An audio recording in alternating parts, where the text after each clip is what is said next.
Oke, bismillahirrahmanirrahim. Assalamualaikum warahmatullahi wabarakatuh. Teman-teman, apa kabar?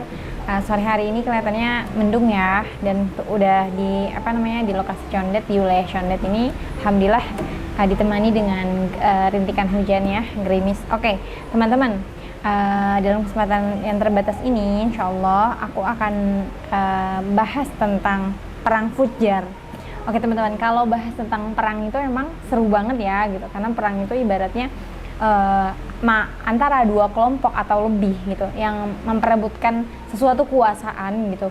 Nah, pada kesempatan yang terbatas ini aku akan bahas tentang perang Fujjar. Oke teman-teman, pasti teman-teman udah pada tahu ya, perang Fujjar itu adalah perang yang kenapa dinamakan perang Fujjar, artinya perang ternodai ya. Perang ini dilakukan di bulan Syahrul Haram, yang di bulan itu seharusnya tidak ada larangan, tidak boleh perang gitu. Nah, pada perang ini antara kaum Quraisy dan Bani Kinanah gitu. Nah, pada perang pertama dimenangkan oleh Bani Quraisy. Tapi pada perang kedua berbalik ya teman-teman, Bani Kinanah yang memenangkan perang ini. Nah teman-teman, pada perang ini juga Rasulullah Shallallahu Alaihi Wasallam ikut andil membantu pamannya membuat anak panah. Oke teman-teman, faktor yang mempengaruhi kemenangan ini antara kaum masih masih dipengaruhi oleh banyaknya anggota dari setiap bani. Waktu menang Bani Quraisy ya, anggota Bani Quraisy lebih banyak. Waktu menang Bani Kinanah, anggota Bani Kinanah juga banyak. Nah teman-teman, setelah perang Fujjar ini selesai ya, 2 kali perangnya teman-teman, ada namanya perjanjian Hifdul Fudul. Hifdul Fudul ini adalah perjanjian kebulatan tekad atau sumpah setia. Nah, ini dilaksanakan pada bulan Zulqa'dah, teman-teman. Di suatu bulan haram, banyak kabilah-kabilah Quraisy yang ikut berkumpul pada perjanjian tersebut, yaitu di antara lain adalah Bani Hashim, Bani Al-Muthalib, Bani As-Sa'ad bin Abdul Uzza, Zuhra bin Kilab, dan Taim bin Murrah. Nah, mereka berkumpul nih teman-teman di kediamannya Abdullah bin Ja'ad At-Taimi karena faktor usia dan kebangsaannya. Jadi kumpulnya di tempat yang paling tua ya. Dalam perjanjian tersebut, mereka bersepakat dan berjanji bahwa manakala ada orang yang dizolimi di Mekah, baik itu pendatang Mekah maupun orang Mekah yang sudah lama gitu, mereka akan bergerak nih teman-teman, membela hingga haknya yang telah dizolimi dikembalikan lagi kepadanya. Nah, di sini Rasulullah Shallallahu Alaihi Wasallam turut menghadiri perjanjian tersebut, dan setelah beliau dimuliakan oleh Allah dengan risalah, beliau berkomentar nih teman-teman, beliau dibimbing ya sama Allah.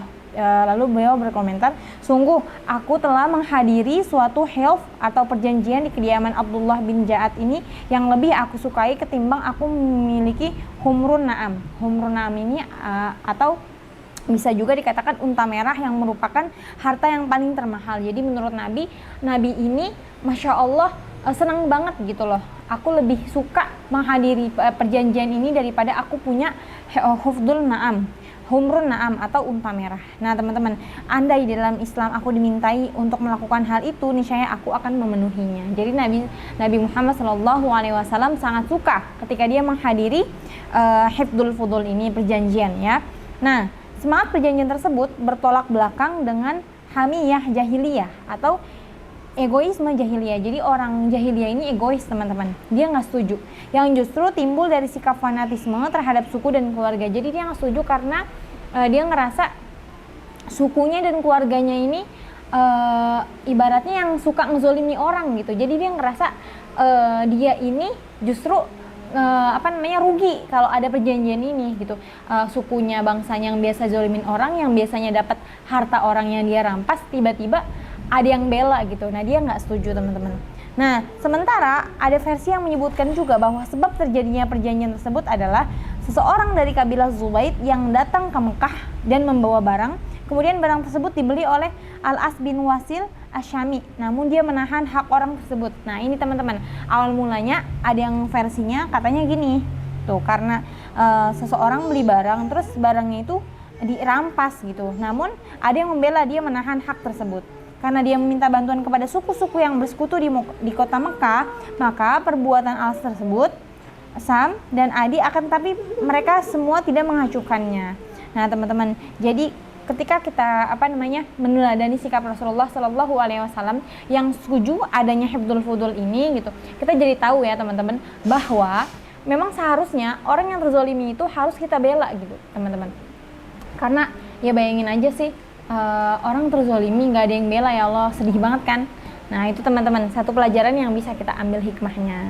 Oke teman-teman, insya Allah setelah ini aku akan bahas kisah perjalanan Rasulullah Shallallahu Alaihi Wasallam yang lebih seru lagi. Oke teman-teman, sampai ketemu ya. Billahi taufiq wal hidayah. Assalamualaikum warahmatullahi wabarakatuh.